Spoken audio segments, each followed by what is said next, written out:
सभी भक्तजनों को जय श्री कृष्ण। श्री सुखदेव जी कहते हैं, परीक्षित, भगवान की आज्ञा अनुसार अक्रूर जी हस्तिनापुर गए। वहां की एक एक वस्तु पर पुरुवंशी नरपतियों की अमर कीर्ति की छाप लग रही है। वे वहां पहले धृतराष्ट्र, भीष्म, विदुर, कुंती, बालीक और उनके पुत्र सोमदत्त, द्रोणाचार्य, कृपाचार्य, कर्ण, दुर्योधन, द्रोण पुत्र अश्वत्थामा, युधिष्ठिर आदि पांचों पांडव तथा अन्य इष्ट मित्रों से मिले। जब गानिंद नंदन अक्रूर जी सब इष्ट मित्रों और संबंधियों से भली भांति मिल चुके, तब उनसे उन लोगों ने अपने मथुरावासी स्वजन संबंधियों की कुशल क्षेम पूछी। उनका उत्तर देकर अक्रूर जी ने भी हस्तिनापुर वासियों के कुशल मंगल के संबंध में पूछताछ की। परीक्षित, अक्रूर जी यह जानने के लिए कि धृतराष्ट्र पांडवों के साथ कैसा व्यवहार करते हैं, कुछ महीनों तक वहीं रहे।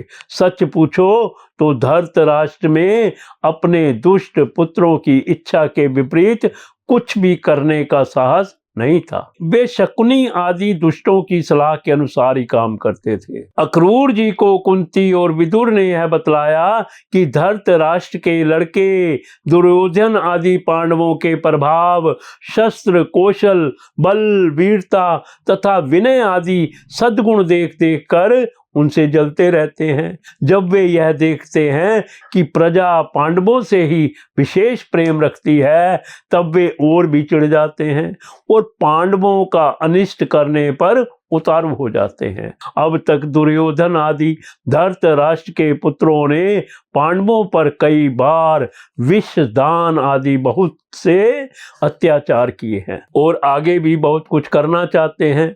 जब अक्रूर जी कुंती के घर आए, तब वह अपने भाई के पास जा बैठी।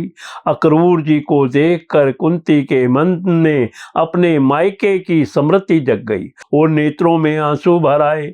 उन्होंने कहा, प्यारे भाई, क्या कभी मेरे माँ बाप, भाई बहन, भतीजे, कुल की स्त्रियां और सखी सहेलियां मेरी याद करती हैं? मैंने सुना है कि हमारे भतीजे भगवान श्री कृष्ण और कमल नयन बलराम बड़े ही भक्त वत्सल और शरणागत रक्षक हैं। क्या वे कभी अपने इन फुफेरे भाइयों को भी याद करते हैं? मैं शत्रुओं के बीच घिरकर शोकाकुल हो रही हूँ। मेरी वही दशा है जैसे कोई हरनी भेड़ियों के बीच में पड़ गई हो। मेरे बच्चे बिना बाप के हो गए हैं।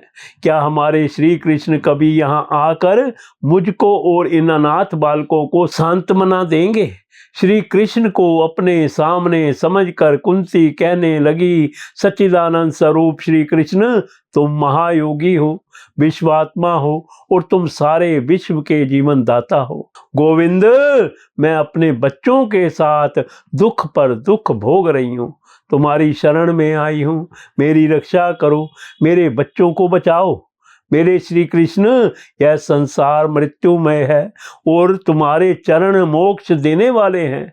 मैं देखती हूँ कि जो लोग इस संसार से डरे हुए हैं, उनके लिए तुम्हारे चरण कमलों के अतिरिक्त और कोई शरण और कोई सहारा नहीं है। श्री कृष्ण, तुम माया के लेश से रहित परम शुद्ध हो। तुम स्वयं पर ब्रह्म परमात्मा हो, समस्त साधनों, योगों और उपायों के स्वामी हो तथा स्वयं योग भी हो। श्री कृष्ण, मैं तुम्हारी शरण में आई हूँ, तुम मेरी रक्षा करो।